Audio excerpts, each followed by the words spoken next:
नमस्कार मित्रों, आज हम लोग देखेंगे हेत्वाभास के बारे में। तो हेत्वाभास क्या है देखने वाले हैं। तो हेत्वाभास क्या है?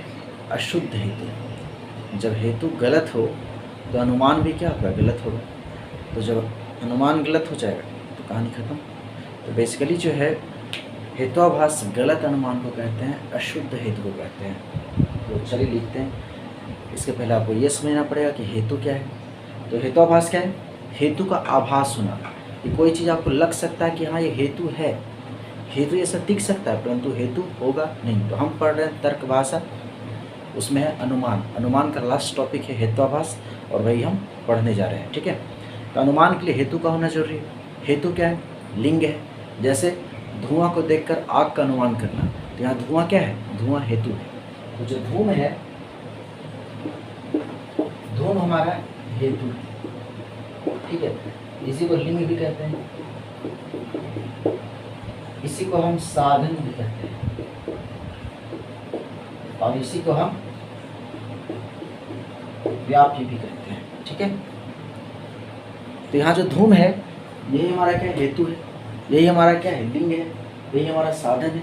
यही हमारा व्याप्य है। ठीक है। सब इसी का नाम है। ठीक है। चलिए, और हम ये जो अग्नि है जिसका हम अनुमान कर रहे हैं, ठीक है, किसको देखकर? धूम को देखकर। धूम को देखकर अग्नि का अनुमान कर रहे हैं। तो अग्नि क्या है? अग्नि हमारा साध्य है। ठीक है, साध्य है, और ये हमारा व्यापक है। ठीक। चलिए, तो सही अनुमान कब होगा? जब हमारा हेतु सही हो, यानी कि जब हम धुआं को देखे हो तभी हम अग्नि का अनुमान कर सकते हैं। जब हमने धुआं को देखा हो तभी हम अग्नि का अनुमान कर सकते हैं, अदरवाइज नहीं कर पाएंगे। अगर धुआं की जगह कोहरा देख लें और वहाँ हो कोहरा, और बोले देखो धुआं है इसलिए वहाँ आग होगा, आग वहाँ कभी होगा? नहीं होगा। क्यों? वहाँ धुआं है ही नहीं, वहाँ तो कोहरा है, और कोहरा हमको देखने में क्या लग रहा है? धुआं के जैसा। तो वो हेतु के जैसा क्या? आभास हो रहा है। हेतु के जैसा वो क्या हो रहा है? आभास हो रहा है। दैट्स वाई वो गलत हेतु है, क्योंकि हमें बस हेतु के सब प्रतीत हो रहा है, हेतु है नहीं। क्योंकि धुआं वहाँ है नहीं, वहाँ क्या है? कोहरा है। हमने कोहरा देखा और बोला कि वहाँ पे क्या है? धुआं है, और बोल दिया, क्या अनुमान कर दिया? कि वहाँ आग होगा। जब जाके देखा तो आग वहाँ था ही नहीं। समझ रहे? तो हमारा अनुमान तो गलत हो गया। क्यों गलत हुआ? क्योंकि हमारा हेतु गलत हो गया, क्योंकि वहाँ हेतु गड़बड़ हो गया। समझ रहे? तो वही गड़बड़ हेतु को, अशुद्ध हेतु को हेत्वाभास कहते हैं। आई होप समझ में आ गया होगा। चलिए,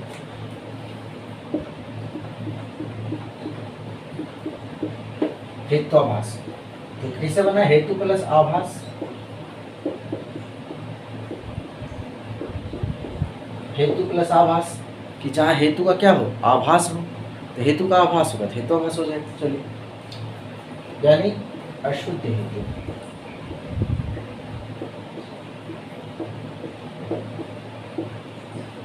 अशुद्ध हेतु है, गलत हेतु। आप इसको बोलिए गलत हेतु।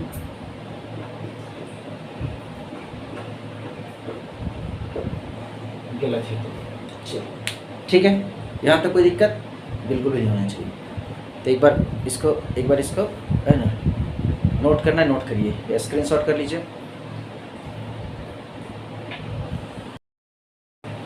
चलिए, अब हेतु देखते हैं।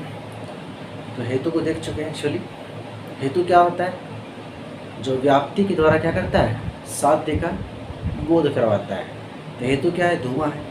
और धुआं जो है कैसे अग्नि का बोध करवाता है? तो व्याप्ति के माध्यम से। अब बोलिए व्याप्ति क्या है? तो व्याप्ति के माध्यम से धुआं जो है अग्नि का बोध करवाता है। तो व्याप्ति क्या है? तो साध्य और साधन के बीच का जो साहचर्य है, जो संबंध है, उसी को व्याप्ति कहते हैं। अब ये साहचर्य संबंध क्या है? कहने का मतलब कि हमने यह देखा है कि जहाँ भी धुआं होता है वहाँ आग होता ही है। तो ये साहचर्य है। ठीक है, कि जहाँ भी धुआं होता है वहाँ आग होता ही है। क्यों? बिना आग का धुआं हो ही नहीं सकता। बिना आग लगाए धुआं निकलेगा? नहीं निकलेगा। आग जरूर लगाए, इसका मतलब तभी धुआं निकल रहा है। तो ये साहचर्य है, अग्नि और धूम का ये साहचर्य है। ठीक है, कि जहाँ धुआं होगा मतलब वहाँ 100%, 110% वहाँ आग होगा ही होगा। यही साहचर्य है। और इसी साहचर्य के नियम से जो धुआं था वो किसका बोध करवा रहा था? अग्नि का। ठीक है, और हम धुआं को देखकर अग्नि का अनुमान कर पा रहे थे।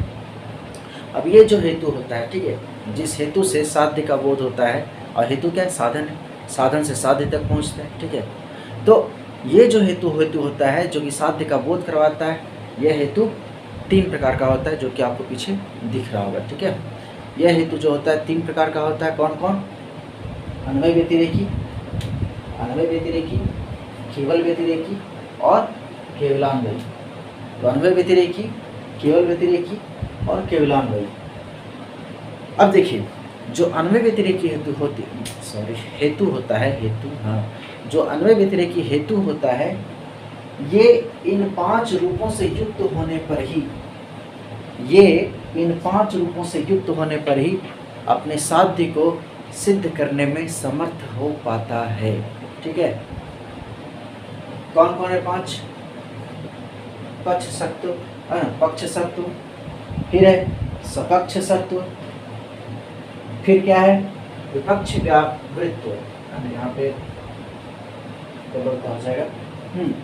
तो सपक्ष सत्व, विपक्ष व्यावृतत्व, उसके बाद है अबाधित विषयत्व, और फिर है असत प्रतिपक्षत्व।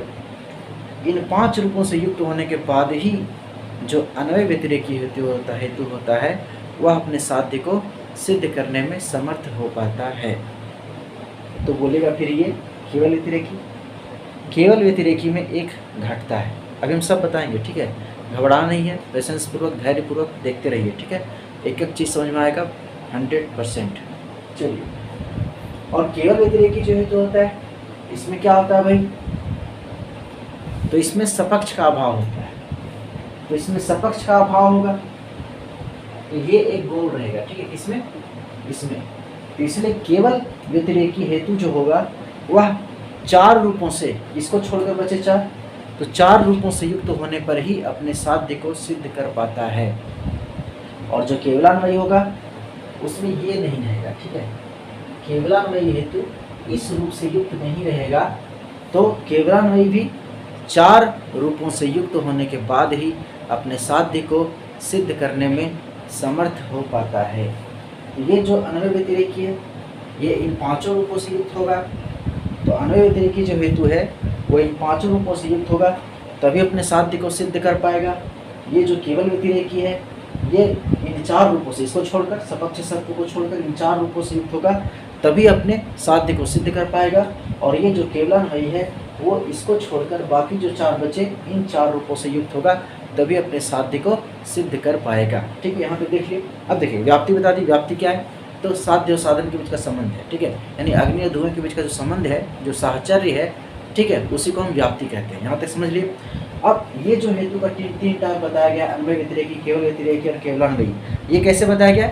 ये व्याप्ति के आधार पे हेतु को 3 भाग में बांटा गया है, ठीक है। व्याप्ति के आधार पे कहीं कहीं जो व्याप्ति होता है, अन्वय भी होता है, व्यतिरेकी भी होता है, तो कहीं कहीं व्याप्ति दोनों होता है। तो जो हेतु दोनों व्याप्तियों से युक्त हो, अन्वय व्याप्ति और व्यतिरेक व्याप्ति दोनों व्याप्तियों से युक्त हो, उसको बोलते हैं अन्वय व्यतिरेकी। और जो हेतु केवल व्यतिरेक व्याप्ति से युक्त हो, उसको बोलते हैं केवल व्यतिरेकी। और जो हेतु केवल अन्वय व्याप्ति से युक्त हो, उसको बोलते हैं केवलान्वयी, ठीक है। संधि हो गया, केवल प्लस अन्वय, केवलान्वयी हो गया। तो यहाँ तक बात है क्लियर। अब है कि अन्वय क्या है और व्यतिरेक व्याप्ति क्या है, इसको समझिए, ठीक है। तो हेतु का डिवीजन किस आधार पे हुआ है? व्याप्ति के आधार पे, ठीक है।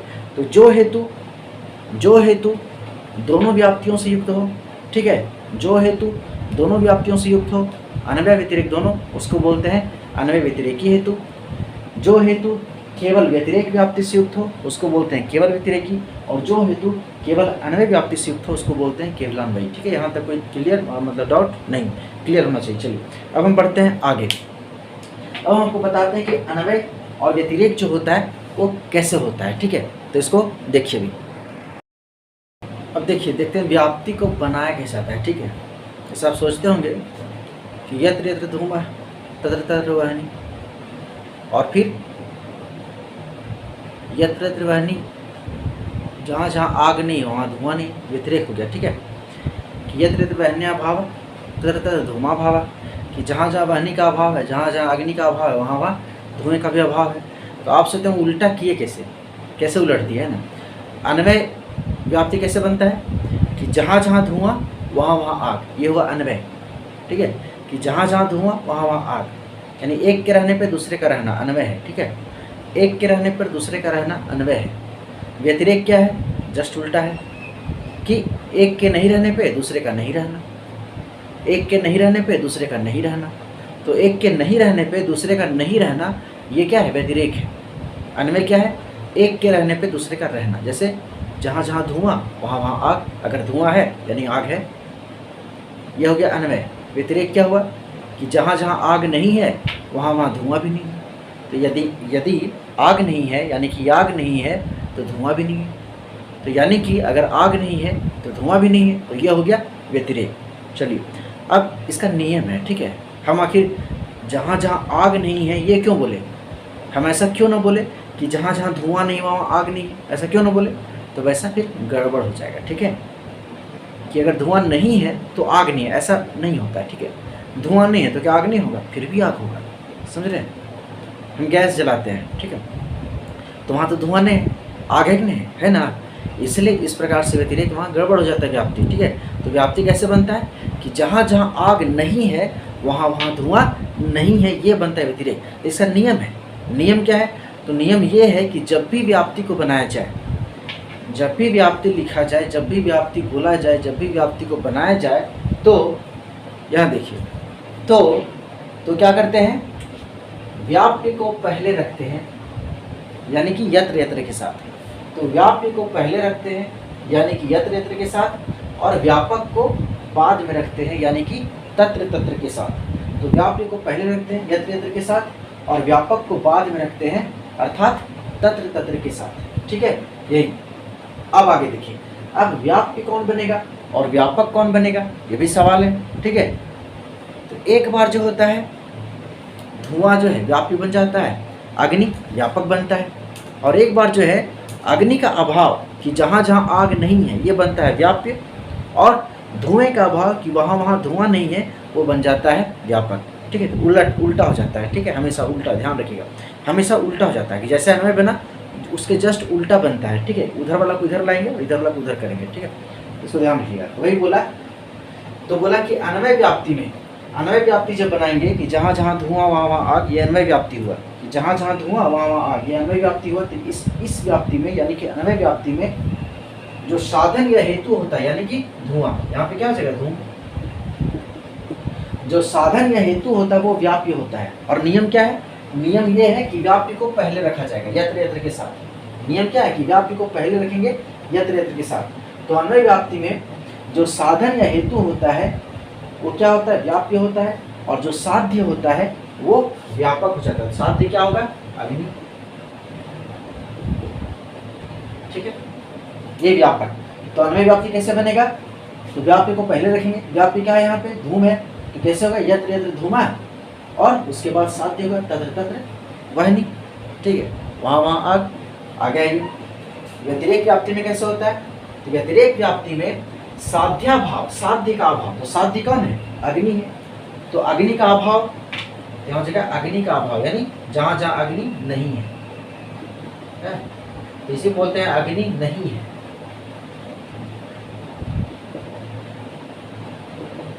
यही है साध्या भाव।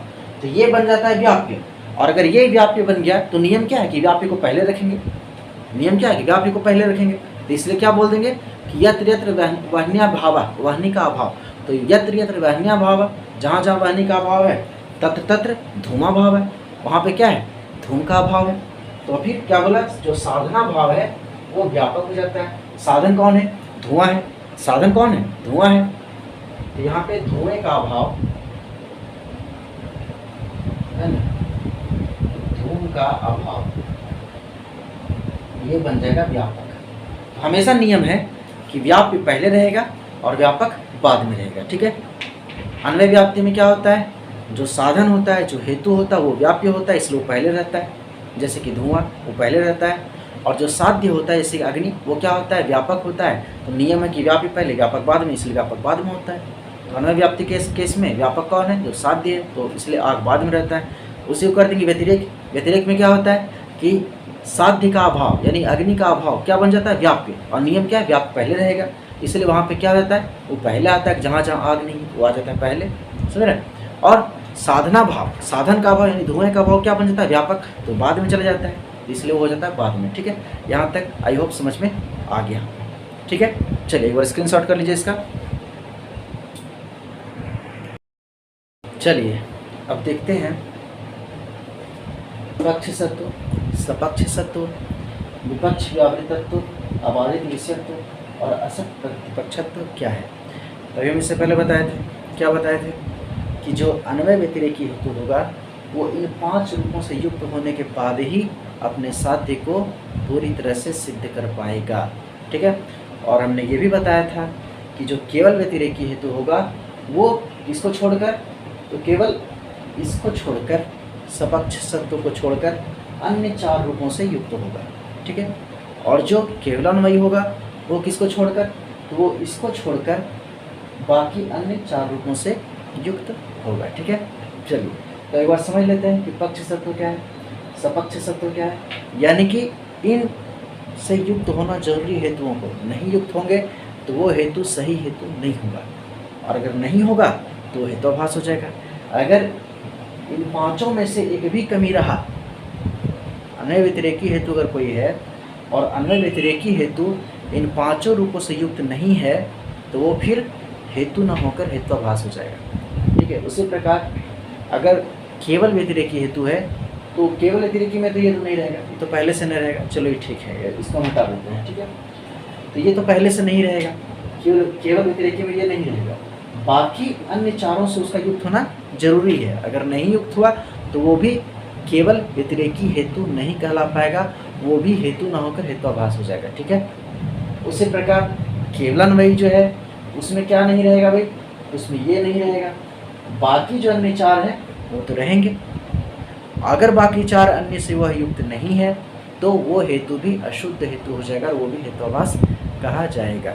ठीक है, तो अब आपको हम समझाते हैं कि एक करके ये है क्या। ठीक है, चलिए अब देखते हैं। पहला तो यहाँ पे 3 चीज़ें हैं, पक्ष, सपक्ष और विपक्ष। ये क्या है इसको समझिए। नीचे हम तीनों का डिफिनेशन लिखे हुए, जरा इसको देखिए। पक्ष में क्या लिखा हमने कि संदिग्ध साध्यवान पक्ष है, संदिग्ध साध्यवान पक्ष है, जिसमें साध्य जो हो वो क्या हो, संदिग्ध हो। जिसमें साध्य संदिग्ध हो उसी को पक्ष कहते हैं। जैसे हम बोले थे पर्वतो वहनिमान, पहाड़ में आग है, तो इस बात का संदेह था ना, वही तो था संदिग्ध पक्ष, वही ना था संदिग्ध पक्ष कि भाई हम कह रहे हैं, अनुमान कर रहे हैं उस पहाड़ पर आग होगा, तो वही तो संदेह है, इसलिए तो अनुमान कर रहे हैं। ठीक है, तो संदिग्ध पक्ष जो होता है जहाँ संदेह हो, जहाँ साध्य के विषय में जहाँ संदेह हो, इसलिए अनुमान किया जाता है। अगर संदेह ना होता तो अनुमान क्यों करते। तो जहाँ साध्य के विषय में जहाँ संदेह हो उसी को हम पक्ष कहते हैं। ठीक है, तो जहाँ साध्य के विषय में संदेह हो उसको हम पक्ष कहते हैं। तो पहाड़ पे धुआं है ना,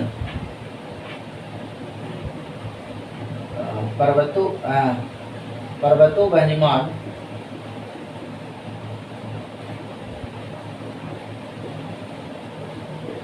पर्वतो वहनिमान धूमवत्वात्, धूमवत्वात्